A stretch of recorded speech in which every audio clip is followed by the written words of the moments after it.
Street news Gujarat ઉજવી રહ્યું છે 18મું સ્થાપના દિવસની અને ઉત્તરાયણ પર્વની હાર્દિક શુભકામનાઓ। બનાસકાંઠા જિલ્લાના થરાદ ખાતે પક્ષી બચાવો સારવાર કેમ્પ ખુલ્લો મુકાયો। ઉત્તરાયણના પર્વ નિમિત્તે પતંગના દોરાથી ઘાયલ થતા પક્ષી સારવાર કેમ્પ ખુલ્લો મુકાયો। જલારામ ગૌસેવા યુવક મંડળ અને બનાસકાંઠા જિલ્લા પ્રાણી અત્યાચાર નિવારણ સોસાયટી દ્વારા કેમ્પનું કરાયું આયોજન। પક્ષી બચાવો સારવાર કેમ્પમાં થરાદ શહેરના અગ્રણીઓ સહિત મંડળના સભ્યો રહ્યા ઉપસ્થિત।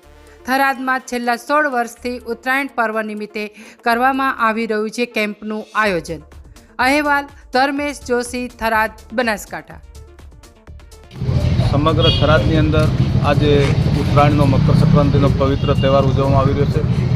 સાથે સાથે જે કરુણા અભિયાન દ્વારા પક્ષી બચાવો અભિયાનના અંતર્ગત એસપીએ અને થરાદની જલારામ યુવક મંડળની ટીમ દ્વારા ખૂબ જ સરસ કામગીરી અત્યારે થરાદની અંદર થઈ રહી છે।